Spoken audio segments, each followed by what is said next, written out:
తెలుసు. కానీ hard work చేసిన తర్వాత వచ్చే సక్సెస్కి ఉండేంత సాటిస్ఫాక్షన్ వేరే దేనికి కూడా ఉండదు. మేము కూడా చిన్న ఏజ్లో పాలిటిక్స్లోకి వచ్చినాం.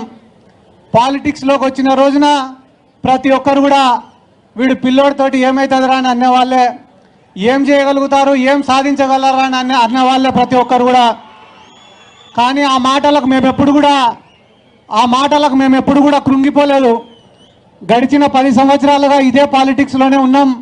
చాలా కష్టపడినాం, ఎన్నో పోరాటాలు చేసినాం, ఉద్యమాలు చేసినాం, ర్యాలీలు చేసినాం, ధర్నాలు చేసినాం, ప్రజల తరఫున పోరాడినాం, ప్రజల కష్టాలపైన పోరాడినాం. ఆఫ్టర్ 10 years ఆఫ్ స్ట్రగుల్ ఈరోజు నేను కూడా ఒక శాప్ చైర్మన్ అయినా. అంటే హార్డ్ వర్క్ చేసిన తర్వాత వచ్చిన సక్సెస్కి సాటిస్ఫాక్షన్ చాలా ఎక్కువగా ఉంటుంది. అదే రకంగా మీరు కూడా విలేజ్ లెవెల్లో స్టార్ట్ చేసినారు, మండల్ లెవెల్లో ఆడినారు, కాన్స్టిట్యుయెన్సీ లెవెల్లో ఆడినారు, డిస్ట్రిక్ట్ లెవెల్లో ఆడినారు, ఈరోజు ఫైనల్గా స్టేట్ లెవెల్కి వచ్చినారు. కాబట్టి ఇక్కడ కూడా ఒక మంచి ప్రదర్శనను కనబరచాలా. మీరు కానీ బాగా పర్ఫామ్ చేస్తే మీ భవిష్యత్తుకు మాది పూచి అని చెప్పి వైఎస్ జగన్మోహన్ రెడ్డి గారు కూడా ఈరోజు ఆడదాం ఆంధ్ర అని చెప్పి ఇంత గొప్ప ఈవెంట్ని ఆర్గనైజ్ చేయడం జరిగింది. ఎందుకు నేను మీకు ఈ మాట చెప్తున్నానంటే, ఈ జర్నీలో మీరు ఎంతోమంది స్నేహితులను కూడా ఏర్పాటు చేసుకుని ఉంటారు. ఈ జర్నీలో ప్రతిరోజు కూడా మ్యాచ్ ఆడేటప్పుడు కొట్లాడింటారు, తిట్టుకుని ఉంటారు. అన్నీ అయిపోయిన తర్వాత రూమ్కు పోయి గెలిచినాం కదా, ఏమేమి ఆడినాం, ఏ రకంగా ఆడినామని చెప్పి మీలో మీరే చర్చించుకుని ఉంటారు, టీం మీటింగ్స్ పెట్టుకుని ఉంటారు. కోచెస్ ఎవరైతే ఉంటారో వాళ్ళు చెప్పిన మాటలు వినింటారు. ఈరోజు అన్నీ అయిపోయిన తర్వాత 3000 మంది క్రీడాకారులు ఇక్కడ ఉన్నారంటే మీరు ఇంటికి పోయే టైంకి ఒక 100 మందిని స్నేహితులను చేసుకుని ఉంటారు. కాబట్టి ఇంత గొప్ప కార్యక్రమాన్ని ఆర్గనైజ్ చేసినటువంటి జగన్మోహన్ రెడ్డి గారిని మీరందరూ కూడా గుర్తుపెట్టుకోవాల్సినటువంటి అవసరం ఉంది. రానున్న రోజులలో ఎవరైతే కానీ టాప్ మోస్ట్ ప్లేయర్స్ ఉంటారో వాళ్ళందరికీ కూడా అకాడమీస్ ద్వారా ట్రైనింగ్ ఇవ్వడం జరుగుతుంది. ఎవరైతే వాలీబాల్లో బాగా రాణిస్తారో వాళ్ళకి ప్రైమ్ వాలీబాల్ తరఫున అకాడమీస్లో మీకు ట్రైనింగ్ ఇవ్వడం జరుగుతుంది. క్రికెట్లో ఎవరైతే బాగా రాణిస్తారో వాళ్ళకందరికీ ఆంధ్రప్రదేశ్ క్రికెట్ అసోసియేషన్ తరఫున ట్రైనింగ్ ఇవ్వడం జరుగుతుంది. ఎవరైతే కబడ్డీలో బాగా ఆడతారో, సరే నువ్వు కర్నూలులే కూర్చో,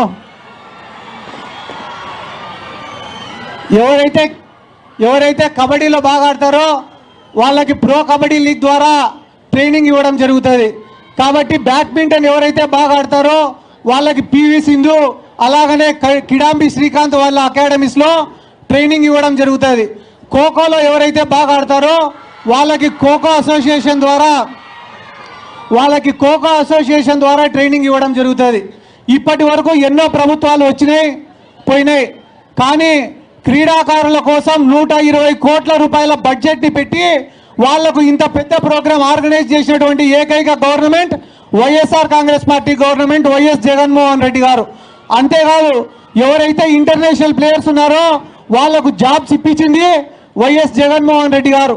ఎవరైతే క్రీడాకారులు ఉద్యోగాలు లేకుండా ఇబ్బంది పడుతున్నారో వాళ్లకు 2500 ఉద్యోగాలు సచివాలయాల ద్వారా ఇప్పించింది వైఎస్ జగన్మోహన్ రెడ్డి గారు.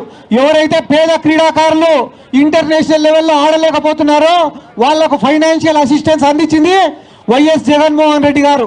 బాగా ఇంటర్నేషనల్ లెవెల్లో ఆడిన తర్వాత కూడా వాళ్ళ కుటుంబాలను పోషించుకోలేని స్థితిలో ఉంటే వాళ్లకు క్యాష్ ఇన్సెంటివ్స్ అందించింది వైఎస్ జగన్మోహన్ రెడ్డి గారు. ఈరోజు రాష్ట్రంలో పేదవాళ్లను, మహిళలను, విద్యార్థులను ఎవరికైతే వైద్యం అందలేదో వాళ్లకు వైద్యం అందించడంలో కానీ ఎట్లయితే విప్లవాత్మక మార్పులు తీసుకొని వచ్చినారో అదే రకంగా క్రీడాకారులను కూడా ప్రోత్సహించాలనే ఒక ఉద్దేశంతో ఈరోజు ఆడుదాం ఆంధ్ర అనే ప్రోగ్రామ్ని ఆర్గనైజ్ చేసింది కూడా వైఎస్ జగన్మోహన్ రెడ్డి గారు. మేము కూడా ఎన్నో చేసినాం. ఈ ఆడుదాం ఆంధ్రాలోనే ఒక లోగో లాంచ్ కార్యక్రమం కానీ, ఆడుదాం ఆంధ్ర కోసం ఒక సాంగ్ని డిజైన్ చేయడం కానీ, ఆడుదాం ఆంధ్ర అనే దానికోసం 10,000 గ్రౌండ్లను ఐడెంటిఫై చేయడం కానీ, ఇట్లా ఎన్నో కార్యక్రమాలు చేసినాం. గడిచిన 2 monthsలో ఇంత కార్యక్రమాన్ని ఆర్గనైజ్ చేయాలంటే ఎంతోమంది సహకారం మాకు కావాలా. కానీ మా శాప్ వాళ్ళు, sports authority of Andhra Pradesh department నిద్రాహారాలు మాని ప్రతిరోజు మానిటర్ చేసుకుంటా ఈరోజు స్టేట్ లెవెల్లో ఈ కార్యక్రమం ఇంత గొప్పగా జరుగుతుందంటే దానికి కారణం స్పోర్ట్స్ అథారిటీ ఆఫ్ ఆంధ్రప్రదేశ్. కాబట్టి స్పోర్ట్స్ అథారిటీ ఆఫ్ ఆంధ్రప్రదేశ్కి సంబంధించిన ప్రతి ఒక్కరికి కూడా నా ప్రత్యేక ధన్యవాదాలు, కృతజ్ఞతలు తెలుపుకుంటున్నాను. ఇది కేవలం ఆరంభం మాత్రమే. ఈ సంవత్సరం ఆడదాం ఆంధ్ర అనేది లాంచ్ అయ్యింది, కానీ రానున్న సంవత్సరాలలో దీన్ని ఇంకా పెద్ద ఈవెంట్గా ఆర్గనైజ్ చేస్తాం. 13వ తేదీన ముఖ్యమంత్రి వైఎస్ జగన్మోహన్ రెడ్డి గారు క్లోజింగ్ సెరమనీకి రాబోతున్నారు. It will be A I feast for the Visakhapatnam people also. ఎందుకంటే జగన్మోహన్ రెడ్డి గారు వచ్చి ఏ రకంగా దీన్ని ఇంత గొప్పగా చేయగలిగినామో మీకు వివరించి చెప్తారు. రానున్న రోజులలో ఆడదాం ఆంధ్ర అనేది మన జీవితాలలో ఒక భాగం కాబోతుంది. ప్రతి సంవత్సరం ఇదే పీరియడ్లో ఇంకా గొప్పగా ఈ ఆడదాం ఆంధ్రాని ఆర్గనైజ్ చేస్తామని చెప్పి ఈ సందర్భంగా నేను తెలియజేసుకుంటూ I wish everyone all the very best. మీ కుటుంబానికి మంచి పేరు తేవాలా, మీ సమాజానికి మంచి పేరు తేవాలా, మీ ఊరికి మంచి పేరు తేవాలా, మీరు ఇంకా ఎత్తుకు ఎదగాలని చెప్పి మనస్ఫూర్తిగా కోరుకుంటూ I wish you all the very best.